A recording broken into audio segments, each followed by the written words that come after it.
guys, so welcome to another episode of Techie Girl. So I'm Techie Girl. So, so today is there's not gonna be any tutorial whatsoever about Android or Windows. So today it's just me.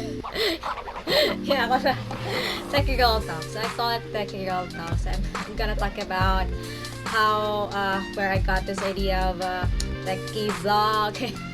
Kung bakit ba ayoko ng fashion or makeup vlog. Maski ba babae ako. Yeah. And then, yeah, that's it.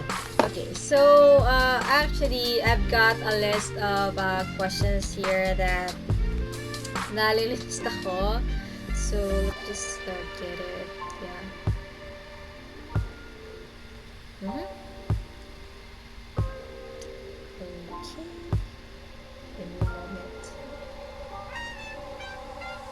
Yeah. Ayan. Okay. So, first question. So, yeah. But before I start, so please subscribe to my channel. Kung hindi pa kayo na-subscribe, at pakiclick nyo rin ang button for notifications. Ayan, at pakiclick nyo rin ang like button.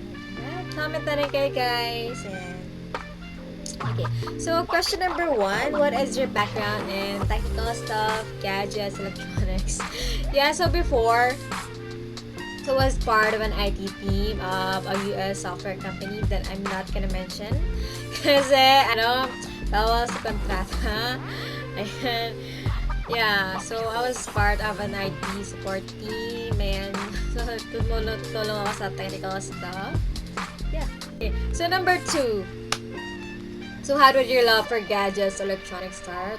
So it all started with my first Android smartphone na I'm forewarning you guys. So don't ever try to pull apart your phone or to rip it apart. You have to open up your phone. Don't ever try it. Kasi if you're not a technical sort of person, you're gonna ruin your phone and you might blame me. So I'm not responsible for all the actions that you do outside my vlog. So it's your responsibility. Bahala na kayo dyan. I'm not gonna give you any money to buy a new phone or a new tablet, so don't blame me. Yeah. Okay. So especially if your phone is a top of the line, hindi ko gastusan yan. Okay? So ayan. Yan, alam niyo na. Okay. Ayan. Okay. So, that's where my love of gadgets or electronics start. So, it all started with my Android smartphone na binili sa akin ng mom ko. And then, I accidentally read this article on sa browser ko. Android hacks, tips, secret hacks for Android. And then, I got curious about it. And then, I clicked link after link. And then, I just followed the steps. Doon ko natutunan. For example, yung mag-root. Yan. Ito ako mag-root ng phone. And reversible root. Yeah. So, I learned all of that. Which, I'm gonna tell you, I regretted it later on. Kasi, nasira ang phone ko. Sad to say. Yeah. Kasi ang ginawa ko is, in-install ko yung stock camera app, stock music app, and then I couldn't use my phone anymore. Yeah. Okay. So next question, what would you do if money were no object? So this is a very interesting question. I'd buy all the latest gadgets and technology with all the bells and the whistles. Yeah. If money were no object actually. Yeah. For example, yung wireless Qi charger. Yeah, I'd buy that. Yeah, kung compatible na phone ko, matagal na ako bumili nun. Okay. So, what's on your gadget wish list? So, kung hindi lang naging naging sour yung relationship ni Google at ni Huawei is I'd buy a Huawei MatePad. Kaya lang kasi ang hirap na kasi sa Huawei ngayon is wala na siyang Google services. Hindi na siya affiliated with Google. So, yun ang mahirap sa kanya. So, may sayang lang ang pera kung bibili ako nun. For example, I want to install an app and then hindi siya ma-install dahil kailangan ng Google services. Yeah. That's the truth. But I really think Huawei is a good brand. Yeah. The next is yung Xiaomi. Yeah. Xiaomi smartwatch, yeah. And like I said, yung, what's that? Yeah, yung wireless Qi charger. Yeah, I wanna try it. Yeah, yeah. Okay, so gadget or clothes or makeup? Yeah, I'd rather save up on a gadget that I've been meaning to buy rather than clothes. Clothes or makeup. The sad thing is, I always see clothes that I like or makeup. I always see like especially sa online shopping yung mga online sale, flash sale. Yeah. So I get tempted by that all the time. Pero really, yung mga last 3 payouts ko sa payroll is I bought a gadget. Yeah. Yeah. So, do you have a girly vlog or that contains fashion and beauty tutorials? So, yes, I have that one before, but it's already part of my past. So, I don't consider it part of me anymore because ayoko na ng mga CC stuff na yan. So, I think it's all pretty stupid. Yung mga fashion, mga makeup tutorial. Ano ba yan? What's all the hype about? Especially mga Korean skincare. What's it all about? Yeah. Yeah. So, yan. So, I'm not into the latest trends, latest fashion, latest Korean skincare trends. Actually, mga skincare trends na yan, it's very, very bad.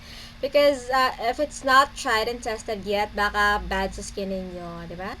So, I think that's the best skincare advice that I've ever had. And it's from my dad. Yeah. Because actually, may kinikwento siyang isang model na suffered really, really bad skin. Kasi, binigyan lang siya ng free tester sa isang fashion show. And then, nasira na yung skin niya. As in, tumanda siya ng sobra-sobra. Yan. Ayun. Okay. So, but don't get me wrong, I like fashion, I like makeup, I like to take care of myself. Yeah. I like to dress up at sometimes. Pero, hindi talaga ako yung talagang biling-bili doon sa ganong hobby. Yeah. Yeah. I'd rather yung mga tinkering, yeah. Tinkering, painting. Yeah, I'm more into those things. Okay. So, what's your favorite color? So you can see my color, the color of my chair is pink. But, sadly, it's not my favorite color and not black either. So, my favorite color is emerald green or baby blue. I choose them over pink. Yeah. So, very rare lang na nagustuhan ko yung color pink. Be it clothes, shoes, bag, accessories, or even chair. So, bira lang yan. So, those are very rare times na nagusto ko yung color pink. Yeah. So, pag makikita nyo may hawak-hawak kong color pink, or for example, pink lipstick is very, very rare lang yun. Okay? So, don't see me with it all the time. Okay. So, what gadgets do you currently own? I've got a handful of gadgets, not just smartphones, not just this, not just tablets. So, I've got a handful of them. Yeah. So, some of them might not even know they exist. Kung hindi kayo updated sa mga latest gadget news or know-how. Yeah. So, I'll try to tackle each one of them sa vlog ko, more detailed information. And, yeah. So, I even want to go through some of them. Wait, let me see. I think, natago ko na. Yeah, but one of this one is, yung Huawei na yung headset is yung wireless headset niya. And ang nakakatawa dito is I don't know how to use this. So, I was completely clueless. Tapos yung manual niya is in another language na I can't understand. It's not in English, yeah. So, this is, wow, actually, ganito siya. Sinasabi sa ng ganyan. And then, okay. Yeah. And I was using it for some time. So actually, my mom gave this to me. Una ko siya nagamit is, syempre nagamit ko siya, may charge pa siya. Then there came a time na kailangan ko na i-charge kasi I've been using it for several hours na. And then I was completely clueless kung paano siya i-charge. Talaga as in, parang it was as if I lived under a rock for several years. Hindi ko alam kung paano mag-charge ng ganitong headset. Yeah. Yeah, so it wasn't like I was a millennial. Yeah, I'm a millennial pero hindi ko alam kung paano siya i-charge. Yeah, so that's why it pays off na magbabasa ng mga gadget news, mga how to, for example, Android Central, Tech Central, mga what's this?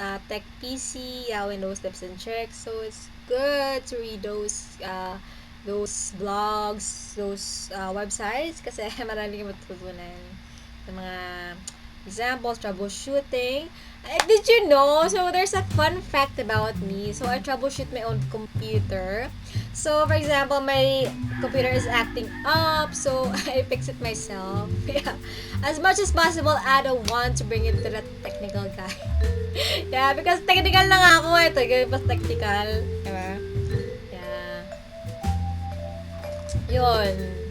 So, ako na nag-install lang operating system sa aking computer. Actually, ako nag-install lang Windows 11 OS sa aking computer. Yeah. So, ako nag-install mag-isa. Pinanood ko lang yung isang technical guy na mag-install ng operating system sa laptop ko na luma na pinanood ko lang siya. Sabi ko rin lang pala kadali. Actually, there's another fun fact number 2. Sarili ko lang natutunan kung paano magkaroon ng dual boot option sa laptop. Yeah. And then yung yung BIOS and then yung UEFI, kung paano mag-install ng Windows 7 sa isang UEFI laptop. Yeah. So I figured out all of those on my own. Talaga totoo, yeah. So, munti ka naman sira yung laptop ko, wala na magamit. I thought I was gonna buy another laptop. Yeah. So better not mess with those. Yeah, if you don't want headache, if you want to save yourself money na gagastusin nyo lang sa tech guy. Yeah. So it's better if you know your tech, your gadgets, your electronics. Kasi kung marunong ka, for example, mag-troubleshoot, it's gonna save you hundreds of pesos, thousands, or even dollars. Yeah, mas gonna pang currency yan. Yeah. Yan. So, yeah. So, sorry, kasi, nalikpit ko na, and then my room is kind of messy. I can't, mahirap nang hagutin yung mga iba kong gadgets. But I'll try to show them to you next time in more details. Yeah. And I guess this is the end now. I'm Techie Girl and I'm saying bye-bye for now.